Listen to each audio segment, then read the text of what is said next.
Let's go now. Let's go now. Let's go now. Fica aqui conosco. Vamos mais uma vez caminhar aqui na carta de Tiago. Amém? Em nome de Jesus. Abra sua Bíblia em Tiago, capítulo 1, versículo 9 ao versículo 11. Tiago, capítulo 1, versículo 9 ao versículo 11. Glória a Deus. Louvado seja Deus. Tiago, capítulo 1, versículo 9 ao versículo 11. Palavra bendita do Senhor nosso Deus.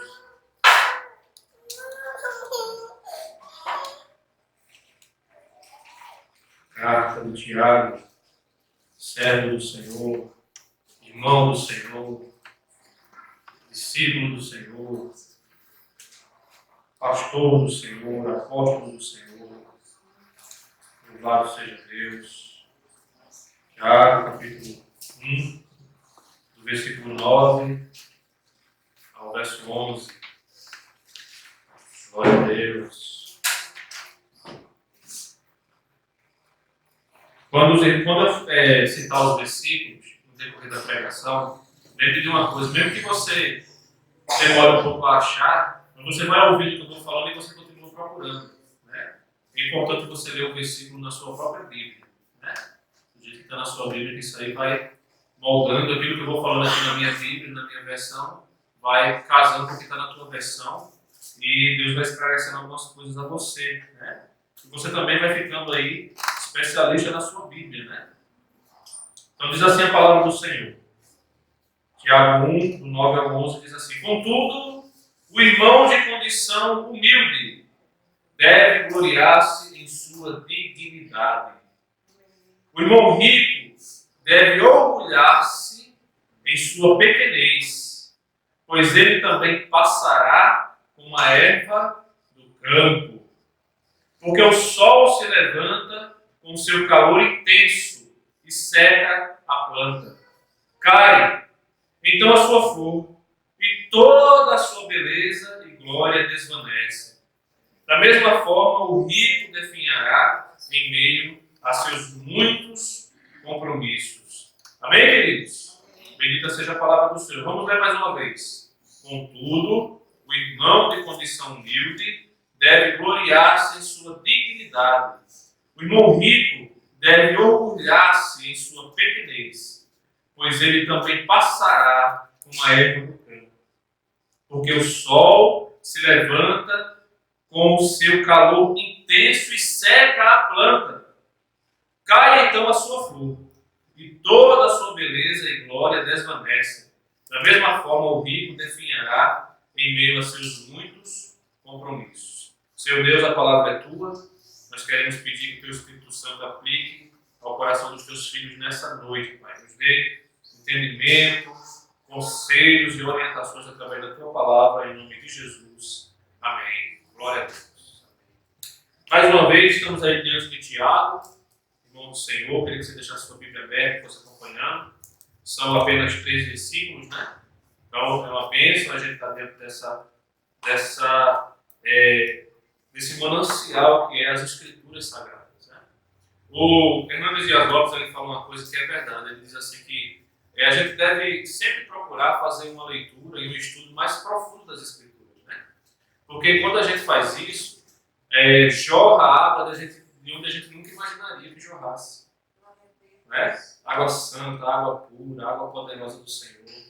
Né? Jorra a verdade de Deus. Então, às vezes, uma palavra, vocês vão ver que a gente vai analisar algumas palavras isoladas aqui hoje. Uma palavra que está nas Escrituras, a gente não percebe, mas nos traz assim, lições profundas, tremendas, né? Da parte de Deus. E assim é toda essa carta do Tiago para a nossa vida.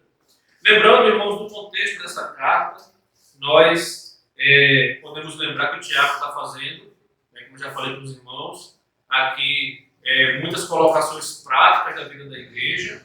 Tiago está lutando contra uma desigualdade que existia na época entre crentes e crentes, né? Crentes de uma certa linha, crentes de outra certa linha e estado, principalmente social, que isso feria o coração de Tiago como um pastor, e ele queria trazer aqueles irmãos ali a prática do verdadeiro amor, a prática da verdadeira fé, a prática da verdadeira religião. E aí, amados irmãos, depois de falar para nós e de nos ensinar como ganhar a verdadeira sabedoria, como buscar a verdadeira sabedoria, né?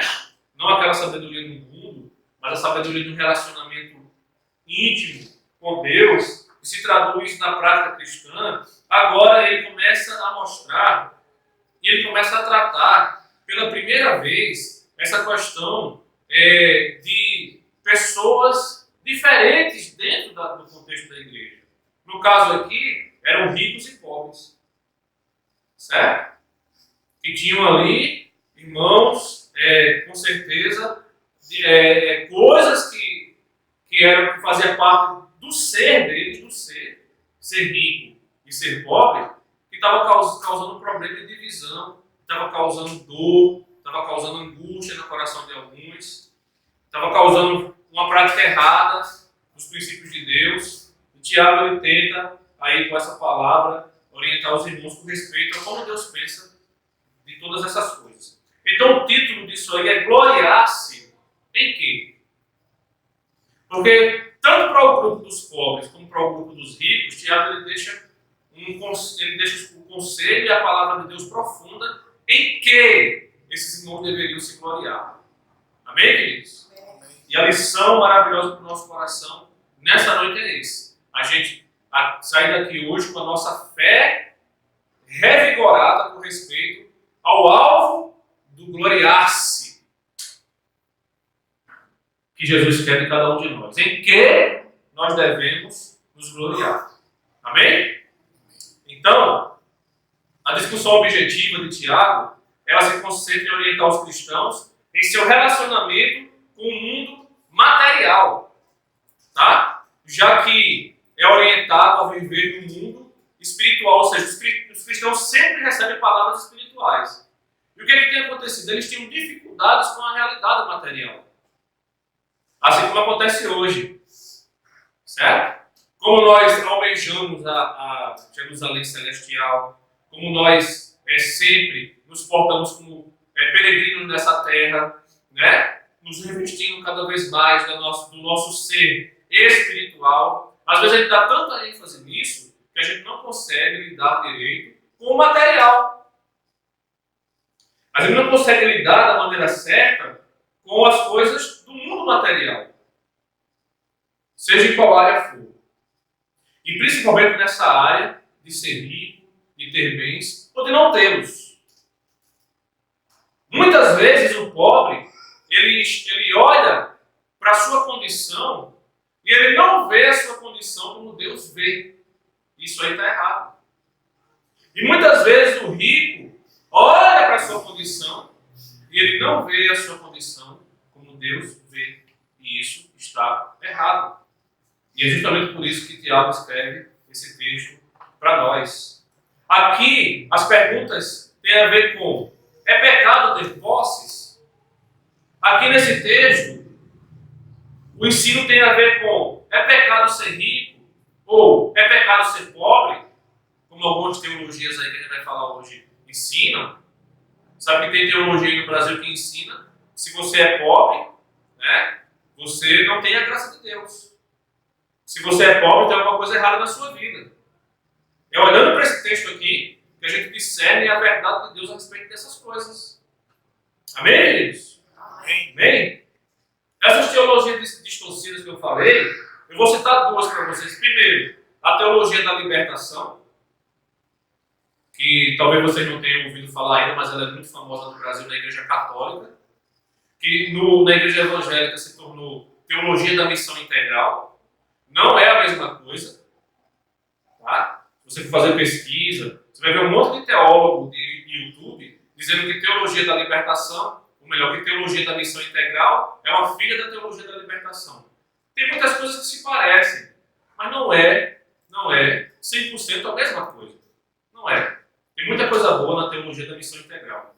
Pastor, o que é essa teologia da missão integral? É uma teologia que ensina a igreja a se preocupar com o todo. Não só com salvação de almas, que é um grande foco, que sempre foi o foco das igrejas evangélicas, não só com a nossa santidade com Deus, mas com o pobre, com o humilde, com aquela pessoa que está sofrendo, com alimentar aquele que precisa de alimento. Como diz aqui Tiago, lá nos versículos régios da carta, né? Versículo 26 até o 28, ele fala que a religião pura e verdadeira é você auxiliar os órfãos e as viúvas nas suas necessidades e se guardar incontaminado desse mundo, né? Resumidamente falando. Tá? Então, a teologia da libertação, ela chegou ao ponto de ensinar, eu acho que no contexto católico, mas influenciou todo o Brasil, que Deus quer que o crente verdadeiro, o cristão verdadeiro, seja pobre. E que Deus não aceita o rico. Ou que Deus é totalmente contrário ao rico. E isso também está errado. Né? Porque tem muito rico, certo? E tem um coração reto e correto dentro de Deus. E tem muito pobre, que apesar de ser pobre, apesar de ser necessitado, não consegue reconhecer o senhorio de Deus na sua vida. Não é isso? Então, nós não podemos abraçar esse tipo de pensamento como se fosse a verdade absoluta. Tá? Que a Igreja Católica, durante muitos anos, abraçou de uma maneira tão profunda. Se você pensar bem, você vai lembrar das ordens franciscanas. O que é que eles fazem? Eles fazem voto de pobreza.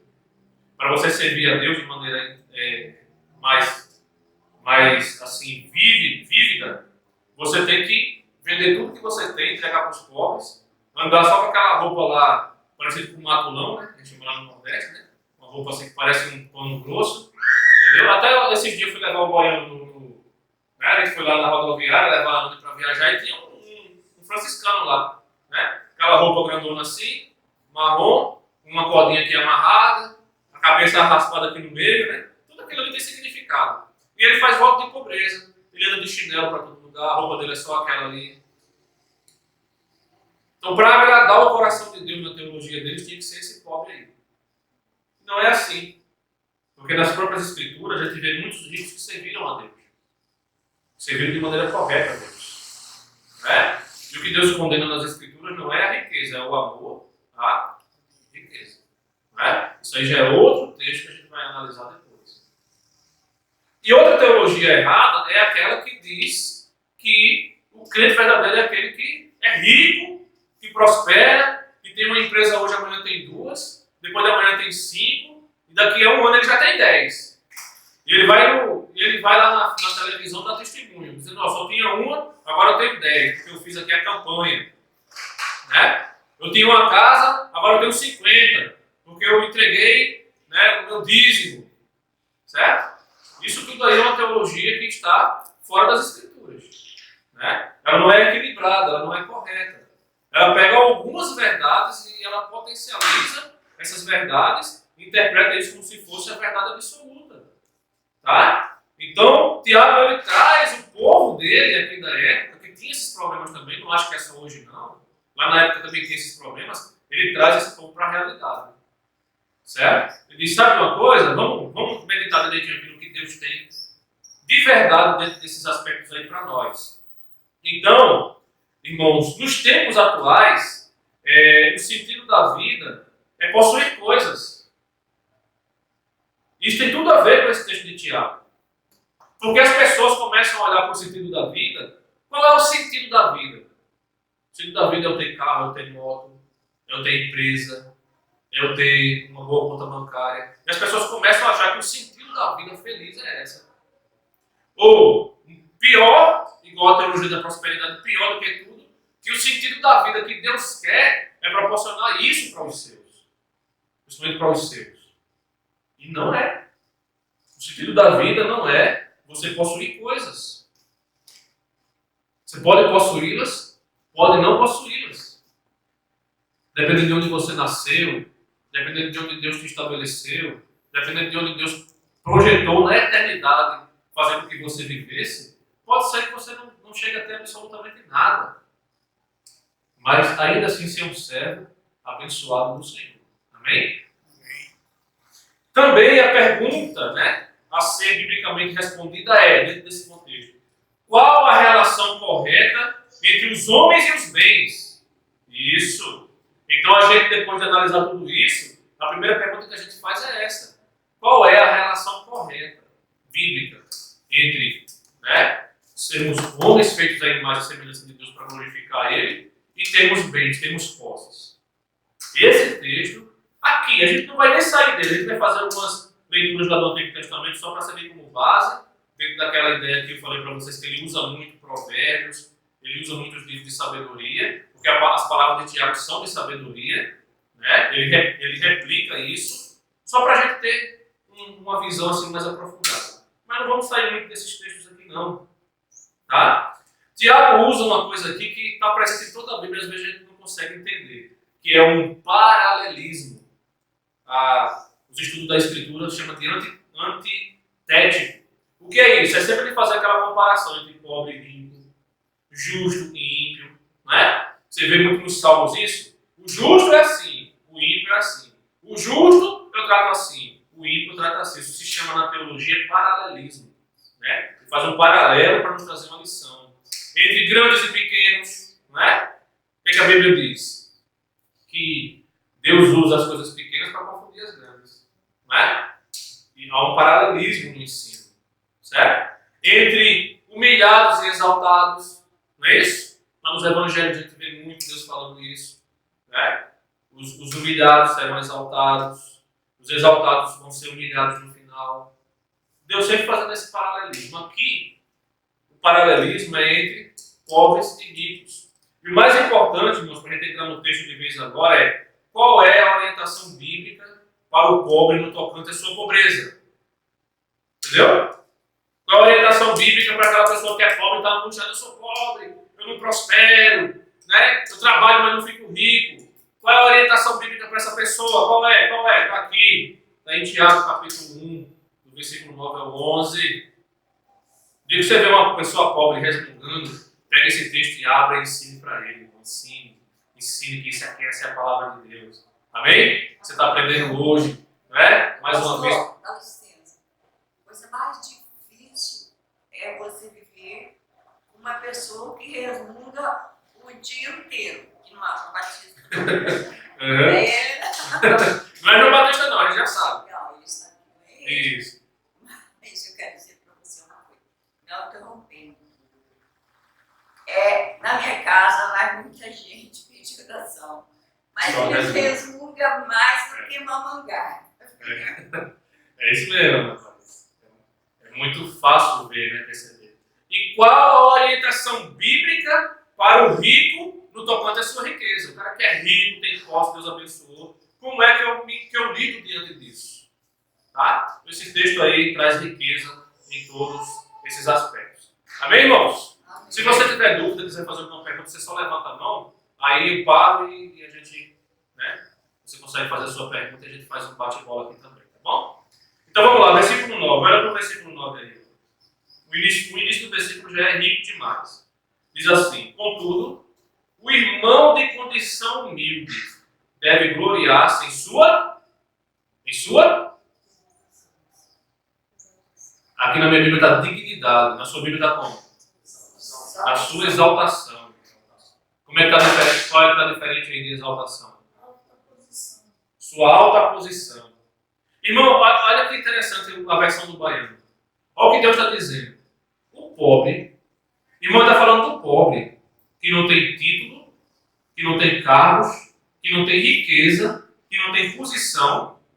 Quando no final do texto, a versão do baiano é perfeita. Diz: glorie-se na sua alta posição. Que alta posição é essa? Olha lá, uma pergunta boa. Na minha Bíblia diz dignidade, na sua Bíblia diz exaltação. Aí exaltação está ligada ao termo grego original. Que exaltação é essa? É essa exaltação de alta posição. Mas não é alta posição segundo o conceito dos homens. Lembra que eu falei lá no começo? O problema é que nos tempos atuais as pessoas concentram o sentido da vida em quê? Em ter coisas. As pessoas olham o sentido da vida baseada naquilo que o mundo lá fora define.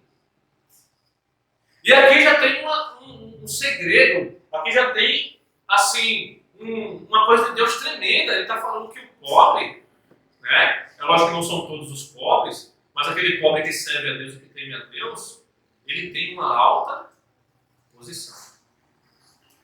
Olha que coisa impressionante. Mas vamos olhar para o texto. A palavra humilde está no texto de vocês aí?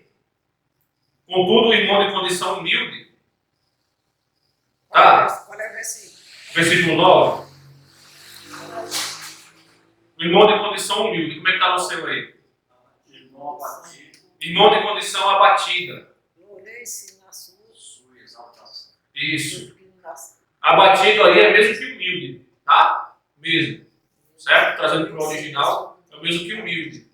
Como é que está na sua versão, Jacques? Baixa posição. De baixa posição, a versão do Jacques. O irmão de baixa posição. Olha o contexto. Essa palavra humilde aí, baixa posição, dentro dos outros, todas as outras palavras que têm conotação, ela vem de uma palavra grega chamada tapeinos. Ou tapeinou, né? O verbo, depois se torna um verbo chamado tapeinou, que significa abaixo, que significa ajustar-se ou ajusto-me a um nível mais baixo de despesas. Era uma palavra dentro de um contexto econômico. Entendeu? Quem era o irmão de condição humilde?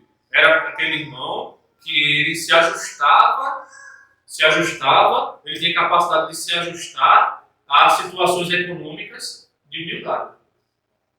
Certo? Ele não morria porque ele não tinha dinheiro para ter bens. Ele se ajustava a isso. Amém? Ele se ajustava a isso. Entre os pagãos, na época, né, nem entre os cristãos, entre os pagãos, essa palavra, ela tinha conotação de pessoas sem valor social. Quem era humilde entre os pagãos? Quem era o tapeinos entre os pagãos? Eram aquelas pessoas que não tinham ascensão social. Certo? Que não tinham condição, que não tinham valor social. Cargos, títulos, nome, né? Ou que eram desprezadas. Essas pessoas eram os humildes, né, da época. Essa palavra, esse termo tapeinos, ou tapeinou, como verbo, que foi usado aqui em Tiago, é o mesmo que Maria usou no Magnificat, quando ela declara: o Senhor contemplou a insignificância da sua serva.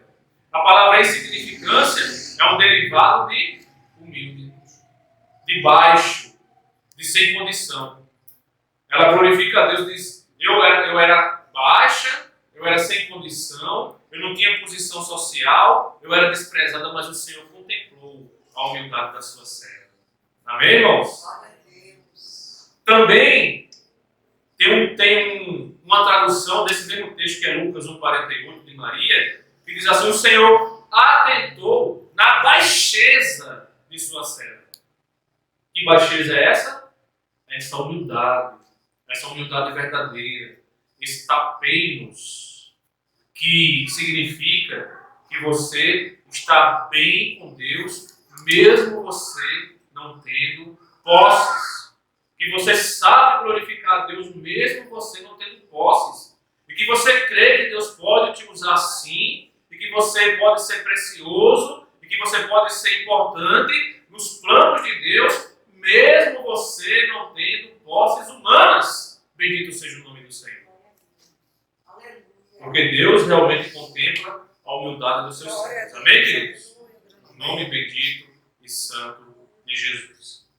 Aí ele fala que esse irmão, certo? Então esse tapeinos, esse irmão de condição humilde, ele deve fazer o quê? O que é que o versículo diz que ele deve fazer? Ele deve gloriar-se em quê?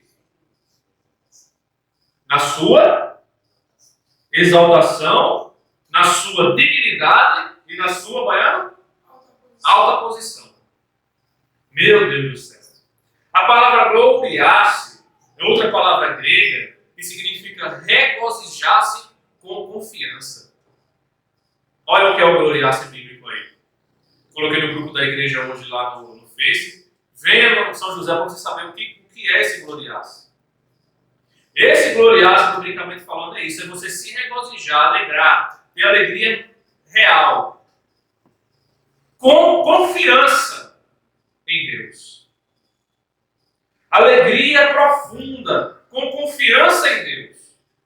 E dignidade, ou a alta posição que o baiano, que está no texto do baiano, é posição elevada. Por isso que está alta posição aí. É altura, posição elevada, dignidade. Sabe qual é a aplicação disso, irmãos? A glória do pobre não são os seus bens, mas é o seu caráter.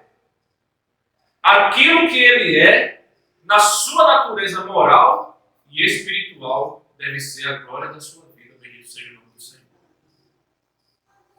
Então aqui, queridos, aplica-se aquele ditado que a gente tem ouvido dentro das igrejas há tanto e tanto tempo, mas as aplicações são diferentes por conta dessa visão do mundo que às vezes toma conta da vida da igreja, que não importa o que nós fazemos, importa o que nós somos primeiro. Nós primeiro somos para depois fazer. Amém? A matemática de Deus, dentro da questão prática da vivência com Deus, sempre é conhecer, ser e fazer. Conhecer, ser e fazer. Conhecer, ser e fazer. Se você não conhece bem, você não consegue ser um bom cristão. Se você não conhece bem, você não consegue fazer uma boa obra de cristão. Mas quando você conhece bem, você se torna, o seu caráter é tomado por aquilo, e aí você consegue ser aquilo que Deus te chamou para ser, e você consegue fazer aquilo que Deus te chamou para fazer. Bendito seja o nome do Senhor. Amém? Aí você tem tranquilidade de fazer. Quer você tenha dinheiro, quer não tenha. Quer você tenha posses, quer não tenha. Quer tenha muita gente te apoiando, quer não tenha. Porque você é. Você é. O seu caráter está impregnado dessa dignidade que ninguém pode tomar. Entendeu? É por isso que Daniel, como eu falei aqui durante os dias de oração, quando ele chega na presença do rei, filho de Nabucodonosor, que ele interpreta o sonho, e tinha bens, tinha muita coisa prometida para aquele que interpretasse, ele falou assim: os teus bens dá a quem tu quiser. Ele não recebeu. Em primeiro momento, depois, ele recebeu porque era como se fosse um método, né? Uma consequência. Não tinha como um sábio não receber as outras coisas que ele recebe depois. Mas de primeira instância, diante do rei, ele falou assim: dá a quem tu quiser. Porque tinha uma sentença ali pesada, uma sentença ali de Deus, algo que só quem é profeta de verdade poderia fazer. Chegar dentro do rei e dizer assim: essa escritura que está na parede diz o seguinte: contado foram os teus dias, pesado tu foi na balança e foste encontrado em falta. Ainda hoje tu perderás o teu trono e perderás a tua vida. Rapaz, imagina você falar isso para um rei. Entendeu? Mas Daniel tinha dignidade. Lá no capítulo 7 diz que os líderes da época procuraram de todo jeito, encontrar uma falha em Daniel e não acharam. Por conta da sua dignidade. Meu irmão, se você tem dignidade, você tem tudo. Se você tem dignidade, você tem tudo que Deus precisa que você tenha para você glorificar a Deus, para você gloriar-se no Senhor. Amém? A mesma coisa que João Batista fez diante daquele rei Herodes lá, pregando no deserto, e olha que ele era filho de sacerdote. Se você ler a Bíblia direito, pensando, você vai perceber que o pai de João Batista era sacerdote. João Batista era para estar pregando onde? Pelo direito. Pelo direito da linhagem dele. Onde é que ele era para estar pregando? No templo. No lugar do pai dele. Porque ele era da linha sacerdotal. De repente você vê João Batista pregando onde? No deserto. Sabe por quê? Porque ele não se rendia aos erros, aos desacertos, à iniquidade, à política errada que se praticava naquele lugar ali. Ele falou: prefiro pregar no deserto, sozinho, sem nenhuma pompa, sem nenhuma posição, do que ficar aqui no meio do erro com vocês. E ainda aqueles que tinham o coração corrupto iam lá, ver a pregação dele, ele dizia: raça de víboras, quem é que ensinou vocês a escapar da ira vindoura? era alguém que se gloriava na sua dignidade. Amém, irmãos? Bendito seja o nome do Senhor. Isso muda tudo. Isso muda a maneira como a gente vê a nossa igreja, como a gente vê o ministério, como a gente vê o nosso trabalho, como a gente vê a ação de Deus no nosso meio. Isso muda tudo. Eu não preciso ver algo estrondoso acontecendo, né, em outros lugares, ou no ministério de outros pastores, e ter inveja disso.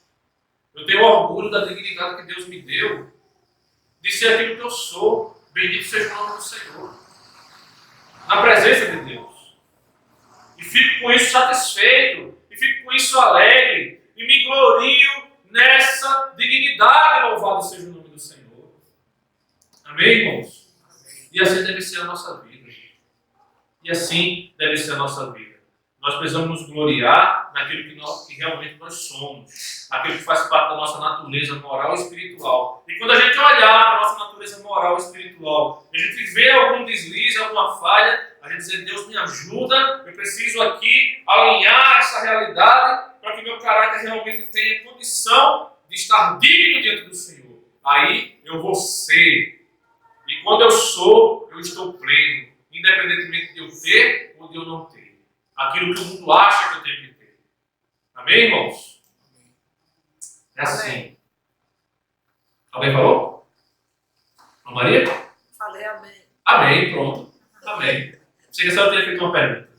Pastor, eu quero só fazer uma pergunta. Pode fazer. Por que as nossas Bíblias não batem com a Bíblia sua?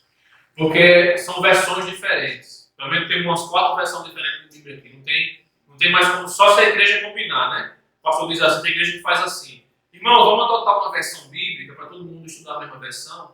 Mas dali a um tempo tem gente que vai chegando na igreja e chega com outras versões. Não tem como. Não tem. Não tem. Não tem. Agora isso aí, João, é uma coisa boa. Porque a gente consegue fazer esse alinhamento, né? Como é que está na tua versão, como é que está na tua. Porque cada versão tem uma particularidade, né? Na verdade mesmo, se a gente quer saber assim, o mais certo, a gente tem que aprender o grego e o hebraico. Entendeu?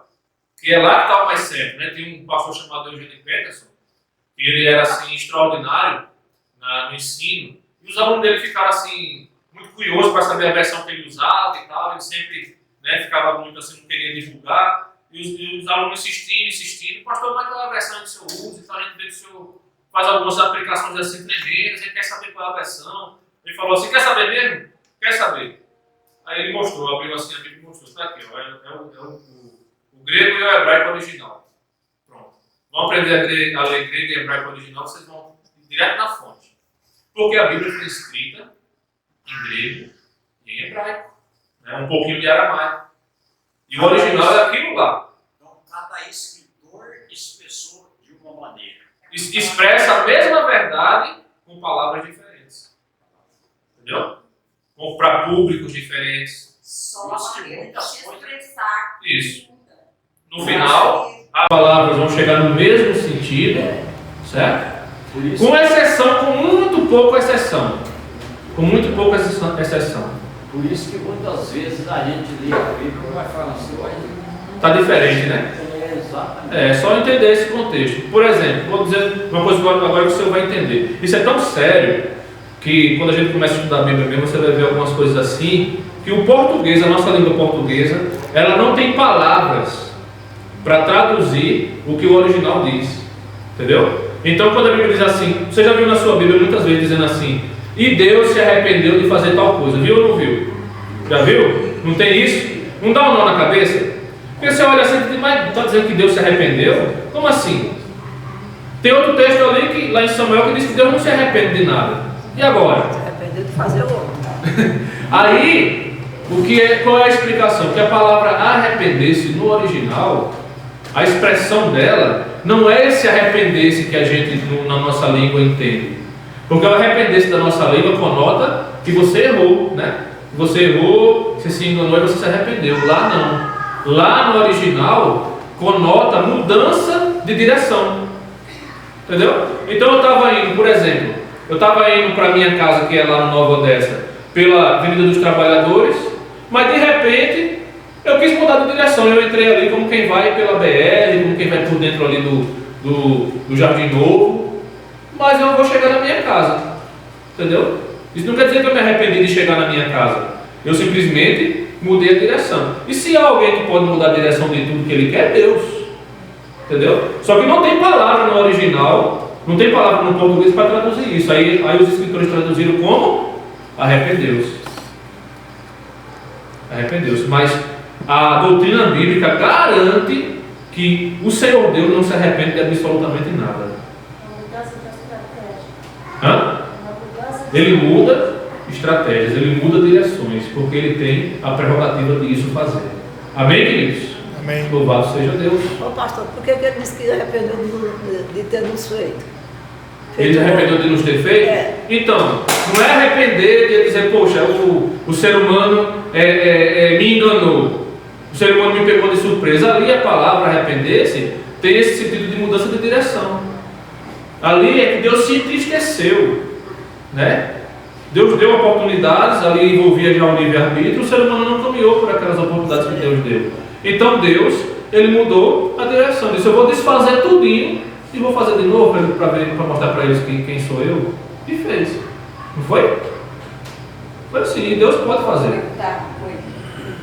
Deus se arrependeu de destruir o povo com o dilúvio na forma da missão. Mas eu ouvi já e vi pregadores falarem que Deus arrependeu de mandar o dilúvio. Então, a grande questão nossa é essa, de ouvir a palavra arrependeu na Bíblia e traduzir ela do nosso jeito. Sim. Então sempre lembre que na Bíblia a palavra arrependeu, né, quando está se relacionando a Deus, ela não cabe dentro dessa conotação de que Deus se arrependeu igual nós nos arrependemos. Qual é a conotação? Ou que Deus mudou de direção, ou que Deus ficou triste, né? Porque até você falar que Deus ficou triste, até você falar que Deus se irou, até você falar que Deus chorou, até você falar que Deus amou, é diferente das nossas conotações, porque nós estamos falando de Deus. É tudo diferente. Na realidade, o ser de Deus é diferente. Entendeu? E ele se revela assim para que a gente tenha um entendimento básico dele. Mas ele é muito mais além do que isso. Quando você ouve falar que Deus se irou, entenda que é muito mais do que o nosso conceito de ira. Quando você vê falar que Deus amou, entenda que é muito mais do que o nosso conceito de amor, porque Deus é muito mais do que tudo aquilo que a gente pode conceituar. Amém, irmãos? Amém. Tem um pregador bem antigo, um teólogo antigo, que falava uma frase que um pregador moderno hoje fala, não é dele essa frase, mas ele fala muito, que ela é verdade. Ele diz assim: Deus não existe, Deus é. Amém? Por isso que os homens ficam quebrando a cabeça. Como é que provam que Deus existe e tal e tal? Isso não cabe dentro da pessoa de Deus. O existir é para mim e para você, que somos seres humanos, falíveis, temporais. Deus é eterno. Aleluia. Deus não existe, Deus é. Amém? Amém. Bendito seja o nome do Senhor. Vamos continuar aqui, porque tem coisa boa aqui para nós. Vamos lá. Então, no versículo 9, gloriar-se na sua dignidade. Você é pobre, mas se você for digno, você tem tudo. Então, alguns pontos aí interessantes para a gente alinhar essa gloriação aí nossa. Não aceitar que é inferior porque é pobre. Às vezes a pessoa é pobre, é cristã, eu sou inferior, eu sou coitadinho, eu sou desprezado. Não. Deus te vê, Deus te ama, Deus te valoriza. Certo? Você não pode aceitar esse tipo de pensamento. Certo? Baseado nesse ensino de Tiago. Glorie-se na sua dignidade. Entendeu? Não tenho posses, não tenho aquilo que o mundo valoriza, mas eu tenho o ser de Deus em mim. Eu tenho caráter, eu tenho moral. Glória a Deus. E isso eu quero ver qual é o dinheiro que compra. Quero ver qual é o dinheiro que compra. Um exemplo aqui, aquele menino lá, filho do Eike Batista, né? Eike Batista perdeu quase o dinheiro dele todo aí, porque ele descobriu que ele armava muito esse negócio de empresa e enganava o pessoal a investir. Quando descobriu, pronto, perdeu tudo. Está quase pobre agora de novo. Mas foi um dos homens mais ricos do mundo, né? Alguns anos atrás. E eu ficava olhando a história dele assim, e assisti esses dias uma reportagem com ele. E assim, o tanto que esse homem sofreu com o filho que ele tinha delinquente. O filho dele foi preso várias vezes, atropelou gente e matou gente com carro de não sei quantos mil reais, 200 mil, 300 mil reais. O filho dele se envolveu em escândalo. O filho dele era um desmantelo só. Eu fico pensando assim, tanto dinheiro que esse homem tinha. Eu quero ver ele comprar moral para colocar dentro do filho dele. Eu quero ver ele comprar caráter para colocar dentro desse desmantelado aí. Compra não, meu filho. Isso quem dá é Deus.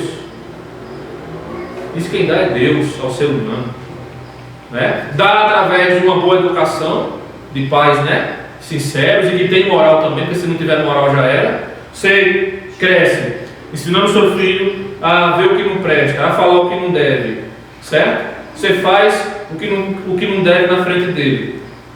Ele vai reproduzir isso. Ele vai reproduzir isso, não tem jeito. Agora, se você cria o seu filho, né, mostrando que a moral parte de você, que o caráter parte de você, você se torna para ele um exemplo. Se torna para ele um luzeiro. Não é isso? É lógico que existem exceções, mas mesmo existindo essas exceções, você diz assim: eu fiz a minha parte. Você bate no seu peito e diz: eu fiz a minha parte, eu guardei a minha vida reta, eu fui exemplo para o meu filho. Se ele não quis obedecer, mas um dia isso vai servir de testemunho diante da memória dele e diante de Deus, certo? Dignidade é o que deve gloriar a vida daquele que é humilde. Amém, irmãos? Amém. O apóstolo Paulo falou isso. Espera aí, João, só lá em Filipenses, capítulo 4, no versículo 12 ao 13, né? Queria que a Sueli abrisse para nós Filipenses 4, 12 ao 13. Já passo para você rapidinho, tá? Só para a gente ver aí que esse texto aí que o apóstolo Paulo fala, ele abrange toda essa realidade aí, né? De você saber ter dignidade em toda e qualquer situação, né? É o que ele fala em Filipenses 4, do 12 ao 13. Quando achar, pode ler, pastor. Sei estar abatido e sei também ter abundância. Em toda maneira e em todas as coisas estou instruído, tanto a ter fartura como a ter fome, tanto a ter abundância como a padecer necessidade. Posso todas as coisas naquele que me fortalece.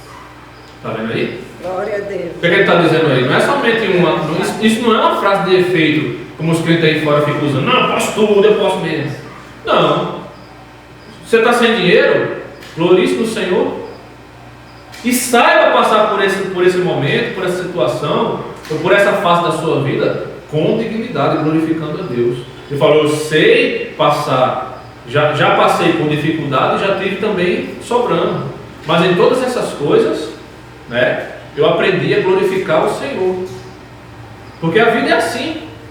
O que importa é que a nossa dignidade, nossa vida esteja firme diante da presença do Senhor. E aí a gente tem autoridade para falar esse texto. Que todo mundo fala, escreve nas portas e tal, mas viver é complicado. Posso todas as coisas naquele que me fortalece.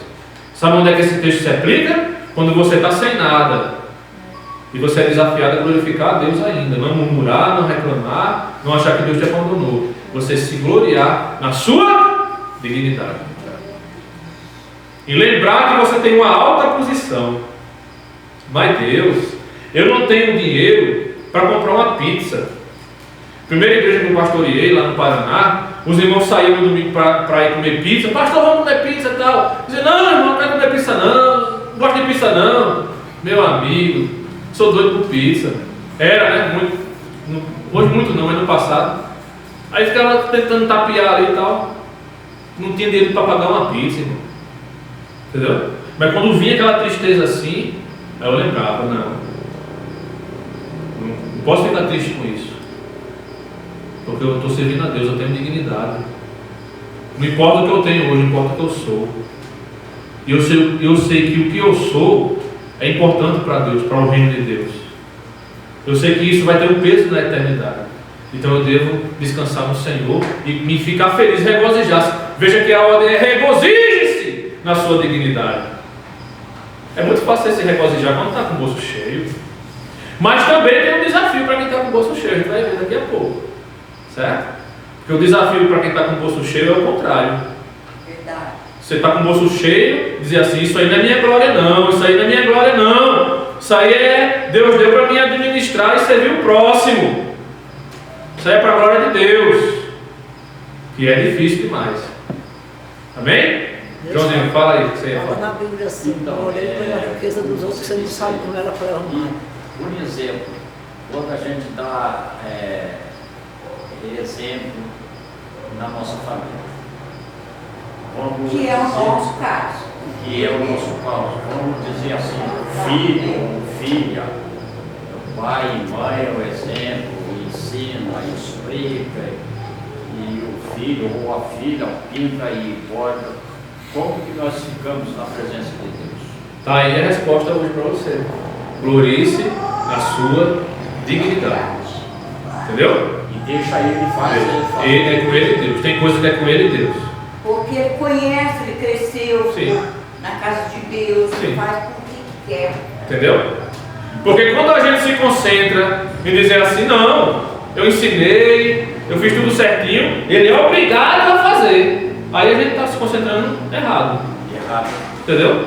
Porque a gente está condicionando a nossa alegria só se algo der certo ou acontecer do jeito que a gente quer que aconteça.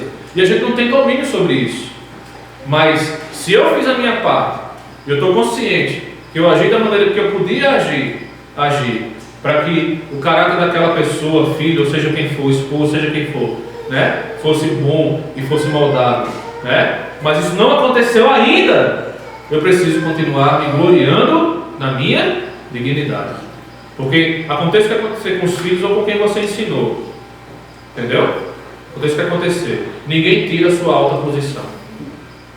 Ninguém tira a sua dignidade. Lembre que a dignidade é uma alta posição diante de Deus. Amém? Amém. Que os crentes estão esquecendo hoje, irmão. Estão esquecendo de ter a alegria de ser crente. Entendeu? De ter a alegria de ser quadrado mesmo, de ser crente mesmo. Entendeu? Que alegria eu tinha quando eu era um jovem, recém-convertido. Eu chegava na empresa que eu trabalhava e os caras ficavam combinando de sair final de semana, que tem a mulher não sei aonde, tem duas mulheres, tem uma mulher não sei aonde que tem umas amigas, vamos lá. E me chamava e dizia assim, eu não vou não. Eu dizia assim, mas por que tu não vai? Porque eu sou crente. Glória. Aí eles começavam a rir da minha cara. Rapaz, ó irmão, 20 anos de idade e não sai para canto nenhum, não pega mulher em canto nenhum. Tudo conceito do mundo, né? E aquilo ali, eu novo convertido, aquilo ali era um regozijo para mim, porque eu dizia assim, isso é uma prova que eu sou crente de verdade. Glória a Graças Deus. a Deus. Entendeu? Aleluia, grande Deus. Gloriava na minha dignidade, certo? Não me misturo com vocês, certo? Para fazer isso aí não, porque eu temo a Deus, eu tenho Deus, certo? Eu conheço Ele, eu sei qual é a vontade dEle, isso aí não ilude a minha vida, e eu sou feliz desse jeito que eu sou. Final da semana eu não estou no bar, não estou na cachaça, conheço tudo isso aí, já fiz tudo isso aí, já vivi dentro de cabaré, dentro de boate, já fiz e aconteci. Eu cheguei em casa que eu não sabia nem onde é que eu tinha passado a noite toda. Entendeu? Onde é que tu foi? Eu disse, sei não. De tão doido que eu fiquei. Conheço todo esse desmantelo aí. Nada disso aí vale nada. O que vale é o homem estar digno diante de Deus. Glória a Deus. O que vale é o homem adquirir essa consciência de que existe um Deus ao qual ele deve prestar contas e que pode dar essa dignidade para a vida dele. E isso ir moldando ele até ele chegar a um estado de realmente agradar o coração do Senhor em dignidade, em honra, em serviço ao Senhor. Amém, irmãos?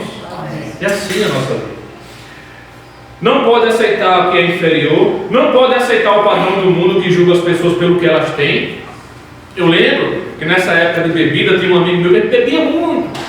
Até no meio de semana a gente bebia.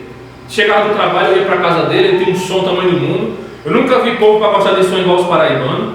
Você chega na rua lá, Zé Tavares, a rua que eu cresci, é uns 4, 5 sons tocando nas casas diferentes assim, um maior do que o outro. Parece que a gente disputa, entendeu? Tum, tum, tum, tum de um lado, e tuco, tuco, tuco, tuco do outro, e o forró comendo do outro lado, e o funk comendo do outro lado. Meu amigo é um desmantelo de som. Esse meu amigo tinha um som grandão, ele ligava aquele som ali com música brega, música de roedeira, e eu e ele, esse menino novo lá, tomando cachaça e escutando roedeira. Entendeu? Aí dizia assim, Fábio, uma coisa é certa, era José o nome dele, uma coisa é certa, o ser humano só vale o que tem. Eu dizia assim, é mesmo, Zé. Já que a gente não tem nada, vamos tomar cachaça, vamos escutar Reginaldo Rossi aqui. Entendeu? Porque a nossa mente era rodada pelo mundo. A gente via os camaradas lá do carrão, né? Mulher bonita pra cima e pra baixo, em cima das motonas. Eu dizia, meu Deus, né? Eu não tenho dinheiro nem para comprar uma cerveja para tomar uma moto, eu tomo cachaça porque não tenho dinheiro para tomar cerveja. Irmão, a gente se reunia no final de semana, como não tinha dinheiro para comprar bebida, a gente comprava cachaça e kisuke. Como é que é o nome do kisuke aqui? É pó de fazer suco. E enfiar dentro da cachaça para ficar com um gostinho melhor. Aí passa uma semana, o final de semana eu tô tomando cachaça no kisuke. Entendeu? Aí ficava se roendo, né? A gente não tem nada, a gente não é nada, o ser humano só vale o que tem. Essa era a nossa filosofia. Mas um dia eu conheci Jesus, irmãos. E quando eu conheci Jesus, Ele me ensinou que eu não valo o que eu tenho, que Ele não julga por aquilo que eu tenho, Ele valoriza aquilo que eu sou. Bendito seja o nome do Senhor. Amém, irmãos? É assim, queridos. É assim que é o nosso Deus, é assim que é o nosso Jesus. E também a realização está no ter no mundo aí fora. Mas nós não. A nossa realização está no ser. Certo? No ser. Andar de cabeça erguida, porque nós somos mais do que tudo servos de Deus e amados por Ele. Nós somos tão amados, mas tão amados, mas tão amados, que a coisa mais extraordinária, mais importante, que nunca vai ser superada na face da terra, aconteceu por conta de nós, que foi o Filho de Deus subir no Calvário para dar vida para mim e para você. Acabou. Coisa mais importante do que isso não existe. E nunca aconteceu para mais ninguém, mas aconteceu para todo aquele que crê. Bendito seja o nome do Senhor. Provérbios 22, versículo 1. Fernando pode ler esse texto para nós? Provérbios 22, versículo 1, está inserido, né, nesse contexto todo de que o mais importante não é ter, mas é ser.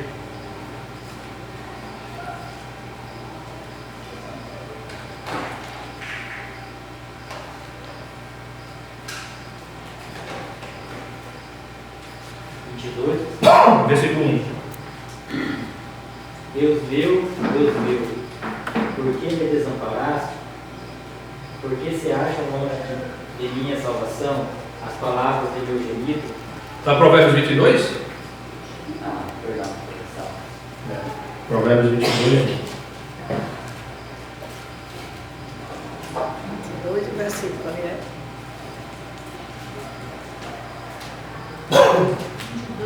Mais vale o bom nome do que as muitas riquezas. Ser estimado é melhor do que a prata e o ouro. Meu Deus. Está vendo aí? Mais vale o bom nome do que as muitas riquezas. Olha como é claro isso aí. Olha como a sabedoria, né? A sabedoria que está presente nas cartas de poesia do Antigo Testamento, elas são profundas. São cartas de sabedoria. Mais vale o bom nome do que as muitas riquezas. O que mais? Ser estimado é melhor do que a prata e o ouro. Ser estimado, ou seja, ser respeitado, entendeu? Ter moral, vale mais do que a prata e do que o ouro. Está vendo aí? Então essas são coisas que realmente valem diante de Deus. Por isso que o pobre deve gloriar-se em sua dignidade. Não é porque ele tem ou porque ele não tem, ficar roendo osso por conta disso, né? Se comiserando por conta disso porque é pobre. Não. Na sua dignidade, bendito seja o nome do Senhor. Vamos analisar agora os próximos versículos para a gente terminar, que a gente já está avançado, né? O versículo 6 diz assim, o versículo 10 te fala agora do irmão rico, né? O irmão rico deve orgulhar-se em sua pequenez. Olha só, orgulhar-se em sua pequenez, pois ele também passará como a erva do campo. Ele passará como a erva do campo. A palavra aí, pequenez, irmão, significa baixeza, humildade, abatimento. É um verbo comentado no original grego, que significa ajustar-se a um nível econômico mais baixo. ele deve saber viver na pobreza. Então, apesar dele ter muitos bens, ele deve sempre estar preparado a assumir um nível mais baixo, uma postura mais baixa, não tornar essa riqueza fonte de apresentação, que hoje acontece muito numa palavra que está famosa, que é a palavra, não é empoderamento, como é a palavra quando a pessoa é rica que fica mostrando umas coisas? Ostentação. Entendeu? Isso aí, meu amigo, é uma coisa que mais fere o coração de Deus. É uma pessoa rica que se diz crente e fica ostentando. Entendeu? Ostentando. Não, eu tenho isso. Eu tenho um relógio de 10 mil reais. Entendeu?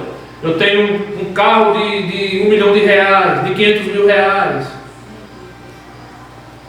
O verdadeiro rico é aquele que ele tem, que ele sabe que isso é uma dádiva de Deus, para servir o próximo e para ele usufruir também, é lógico, mas com sabedoria e sempre se colocando em um nível mais baixo.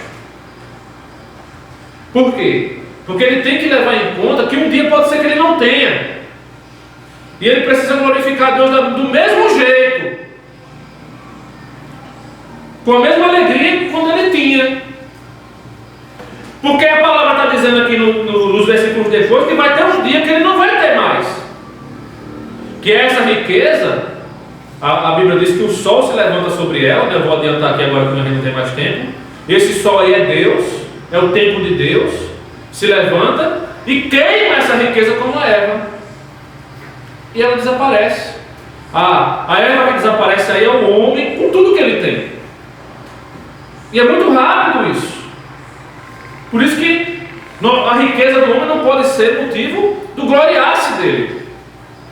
O motivo de gloriar-se dele deve ser a consciência de que ele é pequeno e de que Deus é grande. De que ele tem hoje, amanhã ele pode não ter. Deus pode tirar tudo. Ele deve glorificar a Deus com aquilo que ele tem. E não dizer assim: eu tenho, quem manda sou eu, quem faz sou eu que decido. Se eu quiser ir eu vou, se eu quiser voltar eu volto. Aí Deus chama esse homem de louco nas Escrituras. Louco, tu não sabe, tu não pode acrescentar nem um dia, nem uma vírgula aos teus dias de vida. Fica dizendo que amanhã eu vou, farei isso, farei aquilo outro. Quem pensa assim é um louco, porque não consegue entender a sua pequenez, né? O rico temente a Deus, ele sempre se vê como pequeno, ele sempre se vê como não digno daquela riqueza. Entendeu? Deus, muito obrigado, o Senhor me deu todos esses bens aqui, o Senhor quer fazer alguma coisa, o Senhor quer abençoar muita gente, porque isso aqui eu não sou digno disso aqui. Isso aqui não vai fazer diferença nenhuma lá na glória, se eu não usar isso aqui para te glorificar aqui na terra. Aí essa palavra ostentação, irmão, hoje está no meio dos crentes. O crente ostentação. Isso é uma tragédia. Entendeu? Isso é uma tragédia. Um crente aderir a esse tipo de postura mundana de ostentação. A ostentação hoje não está só na vida do crente, está nas igrejas. Está na maneira que as igrejas são construídas, está na maneira que as igrejas, né? Muda a todo momento, uma hora tem que ter isso, outra hora tem que ter aquilo, outra hora tem que mudar tudo, outra hora tem que colocar não sei o quê, porque se não colocar não sei o quê não atrai. Tudo ostentação mundana. Tudo mundano. Entendeu? Aí a gente fica perguntando por que Deus não batiza mais, por que Deus não cura mais, por que Deus não está tudo mundano. Está se alegrando com essas coisas de ostentação de mundo, achando que o ter é o ser, não é? Os crentes primitivos não tinham nada disso, mas eles eram de fé, eles eram de milagre, eles eram de ir fazer mesmo. Deus mandasse e eles iam. Nosso missionário ele não tinha nada. Ora Soares, quando veio para o Brasil, ele não tinha nem o dinheiro da passagem. Mas quando chegou no cais lá, alguém chegou para ele e disse assim: Deus mandou te dar esse dinheiro aqui. E era o dinheiro exato da passagem dele. Oh, glória, aleluia, grande Deus. Porque eles eram. E o ter, Deus ia promovendo, Deus ia fazendo. Entendeu? Amém? Amém. Então é assim, irmão, nosso tempo acabou. Veja só, versículo 11: porque o sol se levanta com seu calor intenso e seca a planta. Essa planta aqui são os homens, essa planta aqui é a riqueza. Cai então a sua flor, vai embora a posse, a riqueza, vai embora tudo. E toda a beleza, olha só, e toda a sua beleza desvanece. Se acaba. Da mesma forma, o rico definhará em meio a seus muitos compromissos. Em outras versões aí, preocupações, em meio às suas muitas correrias, em meio às suas muitas afazeres, tudo no sentido de ele se concentrar nessa riqueza que ele tem, entendeu? Se concentrar em manter esse padrão que ele tem. E aí entra, para a gente encerrar, esse conceito, né? De que as pessoas às vezes dizem, não, quem é rico não glorifica a Deus, quem é rico não ama a Deus, quem é rico não tem Deus, que não é verdade. Mas o que é que acontece? Quem é muito rico, geralmente tem mais dificuldade de se render, porque o dinheiro se torna o Deus dele. Não é? Muita posse, muito dinheiro, muita riqueza, muitos bens, tem um potencial extraordinário de se tornar Deus, porque facilita você ter, e o ter vai diametralmente contra o ser.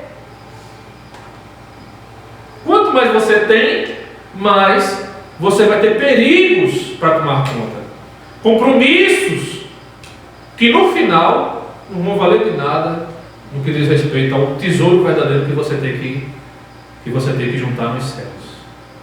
Amém, queridos? Amém. Então nunca mais diga que o pobre, Deus não olha para ele, que o pobre é desprezado de Deus, que Deus abençoa o rico, não abençoa o pobre. Eu sou pobre é porque Deus me desprezou. Não.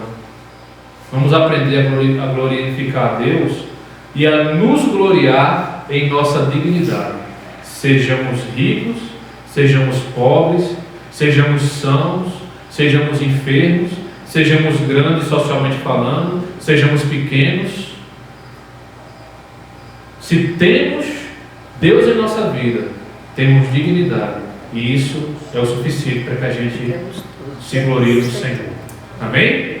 Ande de cabeça erguida, como um crente que é, e o ter, Deus vai acrescentar na minha vida e na tua, no nome de Jesus. Amém? Bendito seja o nome santo do Senhor. Irmãos, a escola bíblica, o tempo passa um pouquinho, mas a gente fica feliz porque a gente está dentro da palavra de Deus. Vamos encerrar essa escola bíblica louvando ao Deus da nossa vida. Amém?